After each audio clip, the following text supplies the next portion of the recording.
Hola, mi nombre es Jennifer Daniela Sánchez Quijano, soy estudiante de la Universidad Nacional Abierta y a Distancia de Colombia. Pertenezco al curso de Biología Celular y Molecular. El día de hoy en este ambiente les vengo a hablar un poco sobre el organelo escogido para este curso, que se le conoce como la membrana celular o la membrana plasmática. Se le denomina membrana celular o plasmática a una doble capa de fosfolípidos que rodea y delimita a las células, separando al interior del exterior y permitiendo el equilibrio físico y químico entre el entorno y el citoplasma de la célula. Se trata de la parte más externa de la célula.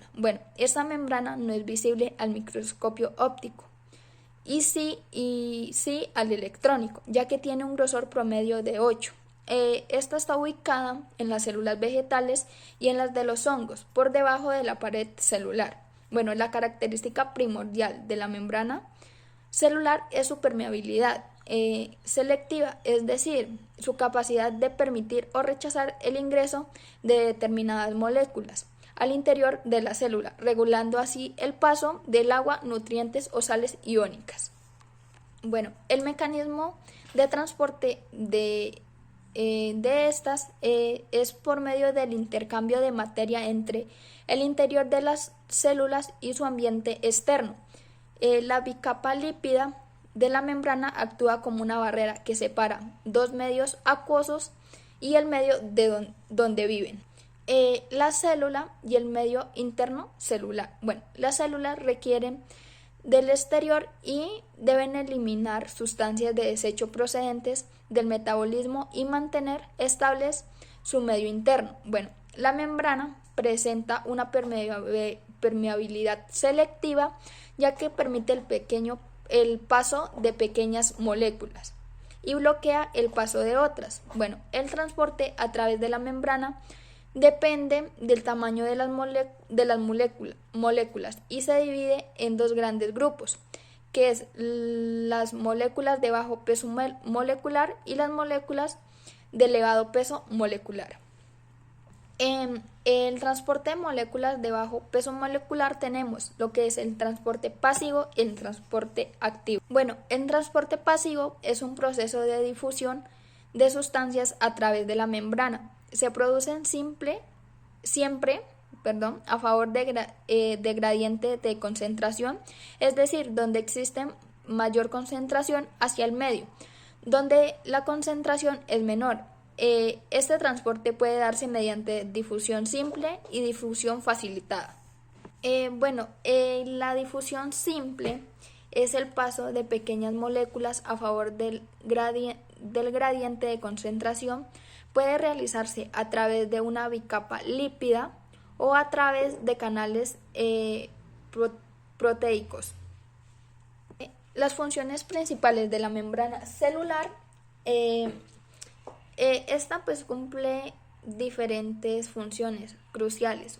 Una de ellas es aislar la forma selectiva y el contenido de la célula del ambiente externo, de modo que producen gradientes de concentración de sustancias disueltas producidas en diversas partes de la membrana.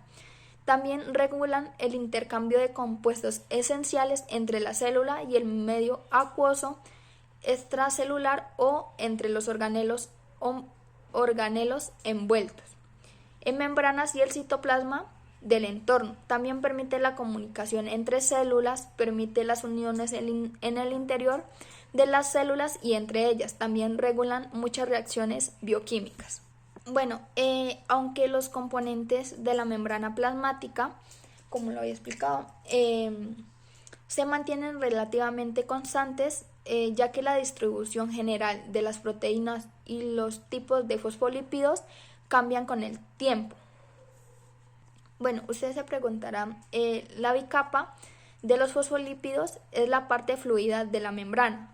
Un fosfolípido consta de dos partes muy diferentes. Una cabeza que es polar e hidrofílica, atraída por el agua, y un par de colas de ácidos grasos no polares que son hidrofóbicas, que no las atrae el agua. Bueno, el fosfolípido son este circulito con estas como rayitas hacia la parte de abajo. Bueno, estos son los fluidos, los que podemos observar en la parte de aquí.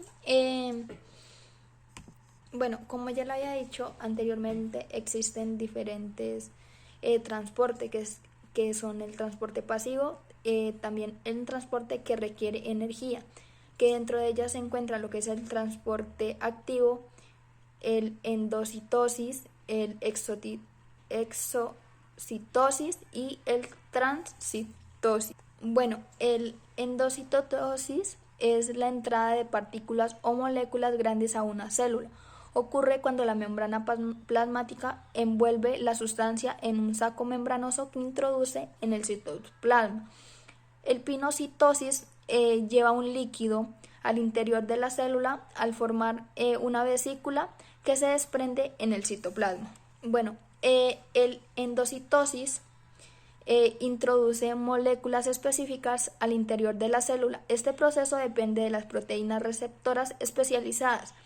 El fagocitosis lleva partículas grandes al interior de la célula y toma partículas grandes, incluyendo microorganismos, las engloban dentro de una vesícula llamada vacuola alimentaria para ser digerida. Y por último, la exocitosis es la salida de partículas o moléculas grandes en una célula. Esto ocurre cuando la membrana plasmática envuelve el material en un saco membranoso. Bueno, y como última tenemos lo que es la transcitosis. Es el transporte de cargas macromoléculas incorporadas en vesículas entre dos zonas de la membrana plasmática situada en distintos lados de la célula. Estas células tienen dos dominios de las membranas diferentes para comunicarse con cada uno de estos medios, el apical y basolateral. Se dice por ello que son células polarizadas. Bueno, aquí en nuestro dibujo de la membrana plasmática o membrana celular, como lo quieran llamar, tenemos diferentes nombres. Estos círculos azulitos es lo que se llama hidrofílica. La hidrofóbica es lo que se encuentra en la parte de acá. La hidrofílica son estos. El colesterol son estos circulitos amarillos. Los filamentos del citoesqueleto son lo que se encuentran aquí de color amarillento. Las proteínas, como les decían, tienen una parte delgada y una parte gruesa. También se encuentra en la superficie interna de la membrana, que es lo que se encuentra por aquí. La bicapa de fosfolípidos, que son estos. La superficie externa de la membrana, que es el lado de acá.